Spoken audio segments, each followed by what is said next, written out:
असद कैसर के साथ क्या हुआ जब वो आज इस्लामाबाद हाई कोर्ट से बाहर निकले, तो कारकुनों का उनके खिलाफ रद्द-ए-अमल क्या था।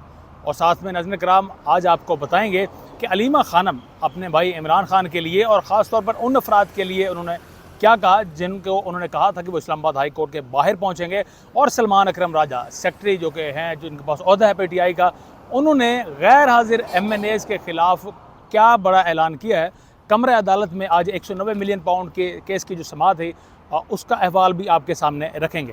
नाज़रीन किराम स्टार्ट करेंगे आज, चूँकि 190 मिलियन पाउंड केस की समाअत थी। 190 मिलियन पाउंड जो कि इस वक्त गवर्नमेंट इस्तेमाल कर चुकी है, लेकिन केस बनाया गया है इमरान खान पर और उनकी अहलिया पर, और दोनों को इस केस में सज़ा भी हो चुकी है। इस्लामाबाद हाई कोर्ट से रजू किया जाता है। मुतअद्दिद मरतबा पीटीआई के जो लॉयर हैं सलमान सफदर, वो यहाँ पर आ चुके हैं, दरख्वास्त भी कर चुके हैं। उनकी जानिब से एक तो ज़मानत के लिए यहाँ पर बेल जो है पटिशन वो मूव की गई है, और दूसरा सज़ा मुअत्तली की दरख्वास्तें भी यहाँ पर मूव की गई हैं। और अनफॉर्चुनेटली अभी तक दोनों पर ही समाअत नहीं हो सकी, बल्कि उनकी जानिब से सलमान सफदर का ये कहना था कि शायद नैब नहीं चाहती कि इस केस को आगे बढ़ाया जा सके, इसमें मज़ीद आगे जो है पेशरफ्त हो सके। लेकिन आज बहरहाल सलमान सफदर की जानिब से जो रिपोर्ट है या कुछ अहवाल जो कि इमरान खान से जाकर उनकी मुलाकात हुई, वो आज उन्होंने अदालत को बताया। अहवाल के मुताबिक नाज़रीन कराम उन्होंने बताया कि किस तरह से वो जब इमरान खान से मिले तो इमरान खान की जो आँख का इशू है, तो कहा जा रहा था कि 15% बाकी है, और कल भी इमरान खान को पिम्स लेकर आया गया, उनके यहाँ पर भी इलाज मुआवजा जो हुआ वो भी हुआ। तो इस हवाले से उन्होंने आगाह किया चीफ जस्टिस को। और फिर साथ में जो सलाम की यहाँ पर बात हुई वो भी आपको बताएंगे कि आज चीफ जस्टिस ने सबसे पहले तो सलमान सफदर वहाँ पर मौजूद थे, इमरान खान की बहनें भी वहाँ पर मौजूद थी, लतीफ़ खोसा भी वहाँ पर मौजूद थे।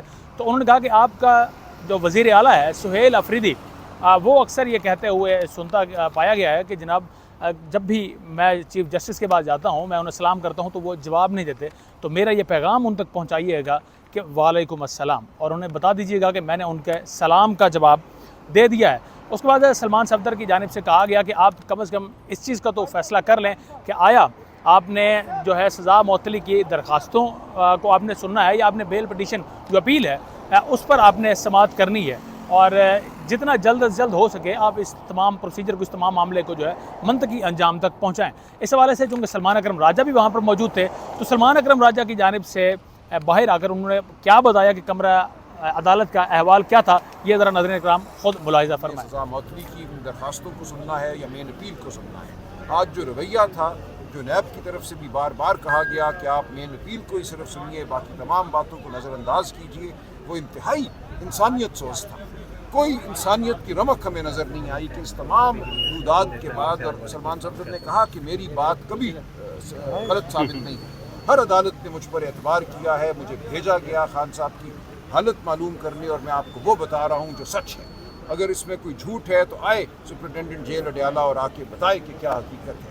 लेकिन इस सब के बाद भी अदालत का ये कहना कि नहीं, आप मेन अपील की बहस कीजिए, जिसके हवाले से वकालतनामा भी इस वक्त लतीफ़ खोसा साहब के पास नहीं है।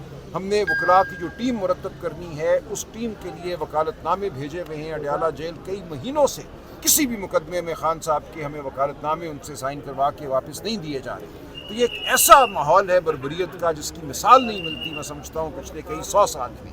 और इस वक्त अदालत का ये कहना कि आप बस बहस कर दीजिए, हमें कोई हमारा सरोकार नहीं है उनकी जो सूरत हाल आप बता रही हैं, जबकि वो जेल में इस अदालत के हुक्म के तहत हैं। इस अदालत का फ़र्ज़ है, इस्लामाबाद हाई कोर्ट का फ़र्ज़ है कि जेल में जो कुछ हो रहा है, जो कुछ अदालत के सामने रखा गया है, उसके हवाले से हुक्म दें, और जो इंसानियत के तकाजे हैं उनको पूरा करें। खान साहब ने कोई कत्ल नहीं किया, उन पर जो इल्ज़ाम है बेहुदा इल्ज़ाम है, एक घड़ी के हवाले से या एक नेकलेस के हवाले से, और जो सज़ा है वो कोई सज़ाए मौत नहीं है। उनसे ऐसा सलूक किया जा रहा है जो सज़ाए मौत के कैदी से नहीं किया जाता। तो ये पूरी कौम के लिए एक लम्हा फ़िक्रिया है, पूरी कौम को इस पर गौर करना है, पूरी कौम को इस पर अपना रद्द-ए-अमल देना है। मैं इंतहाई मग़मूम हूँ, मैं गुस्से में हूँ। इस वक्त हमें क्या करना है, हम बैठकर इसका फ़ैसला करेंगे, लेकिन ये ऐसी सूरत हाल है जिसके हवाले से हम खामोश नहीं रह सकते। बहुत शुक्रिया। मैं पटियाला जा रहा हूँ जी 2 बजे, आज वहाँ हमारा फिर मुलाकात का दिन है, हमने पुलिस ली भी है, और वहाँ हम देखेंगे अब क्या होता है। नाज़रीन इकराम, सलमान अकरम राजा को आप सुन चुके हैं। सलमान अकरम राजा से एक सहाफ़ी ने सवाल किया कि आज यहाँ पर टोटल 10 MNAs थे बमुश्किल जो कि यहाँ पर मौजूद थे, और आपकी जानिब से ये कहा गया था कि तमाम PTI की जो लीडरशिप है वो इस्लामाबाद हाई कोर्ट के बाहर आज जमा होगी, तो क्या वजह है कि क्यों नहीं बाकी MNAs आ सके, और अगर जो नहीं आए उनके खिलाफ क्या कानूनी एक्शन आप लेने जो है जा रहे हैं। इस पर सलमान अकरम राजा का क्या जवाब था, ये भी आप ज़रा मुलाहिज़ा फरमाएं। पता करेंगे, बिल्कुल हम कार्रवाई करेंगे, तादीबी कार्रवाई होगी। जो आज जहाँ नहीं मौजूद, हमारे कहने के बावजूद जहाँ बाहर नहीं खड़ा, अदालत के अंदर चले, इन्होंने कहा 30 MNAs को अंदर आने देंगे, अदालत के बाहर तो कोई कदगन नहीं है। लिहाजा ये देखना होगा कि कौन आया कौन नहीं आया, यकीनन इसका एहतसाब होगा। अदालत के अंदर 30 पूरे थे सर?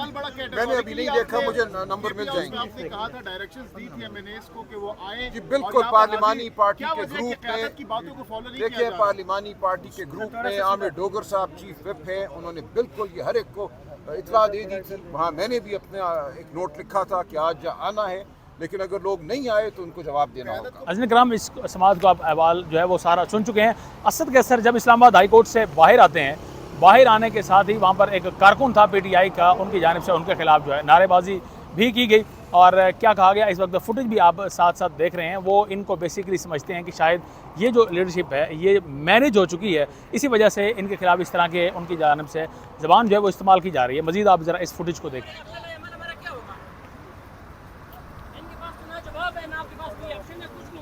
आपने मजे लेने हैं, बस जवाब देना तो पड़ेगा आप लोगों को। क्या बना कर रखा है यहाँ पर। नाज़रीन कराम, आप इसको मुलाहिज़ा कर ही चुके हैं। अब नाज़रीन कराम आपको बताते हैं कि सलमान सफदर की जानिब से जब दलाइल दिए गए, जब उन्हें बताया गया कि इमरान खान की जो इस वक्त सिचुएशन है वो क्या है, किस तरह से जेल में जो है उनको ट्रीट किया जा रहा है, और ये भी कहा गया कि सुप्रीम कोर्ट ऑफ पाकिस्तान में बाकायदा से पिटीशन जो है वो मूव वहाँ पर करवाई जानी है, जिस पर दस्तखत लिए जाने इमरान खान के, लेकिन उन दस्तखत तक भी दस्तरस नहीं दी जा रही। तो एक सवाल सलमान सफदर से भी किया गया कि चूँकि आपकी एक्सेस है, आपकी मुलाकात भी होती है इमरान खान से, तो फिर आप क्यों नहीं जाते वहाँ पर, क्यों नहीं आप दस्तखत करवा कर आते। तो सलमान सफदर की जानिब से कहा गया कि उन्हें जब वो अंदर जाते हैं मुलाकात के लिए, तो किसी चीज़ को भी अंदर लेकर जाने की इजाज़त नहीं दी जाती, उन्हें ना ही अपने डॉक्यूमेंट अंदर लेकर जाने की इजाज़त दी जाती है ताकि वो वहाँ पर सिग्नेचर करवा सकें। और सलमान सफदर ने यह भी कहा कि अब इस वक्त जजेस सोच में पड़ चुके हैं कि अब आया उन्हें किसी एक चीज़ का जो है वो सुनना ही उन्हें पड़ेगा, या तो वो सज़ा मअतली की दरख्वास्तें सुनेंगे, या फिर वो 190 मिलियन पाउंड में जो इमरान खान को सज़ा दी गई है या उसकी अपील पर जो है वो समाअत करेंगे। मज़ीद नाज़रीन कराम, समाअत जो है गैर मुअय्यना मुद्दत तक मुलतवी की जा चुकी है। हालांकि बारहा मुतालबा किया जाता रहा पाकिस्तान तहरीक इंसाफ के जो वकील हैं, कानूनी टीम के मेंबर हैं, उनकी जानिब से कि सोमवार वाले दिन समाअत को रख दिया जाए, ताकि सोमवार वाले दिन हमसे मज़ीद जो है इस केस में मज़ीद पेशरफ्त जो है आगे बढ़ाई जा सके। लेकिन समाअत ताहाल नाज़रीन कराम गैर मुअय्यना मुद्दत तक के लिए मुलतवी कर दी गई।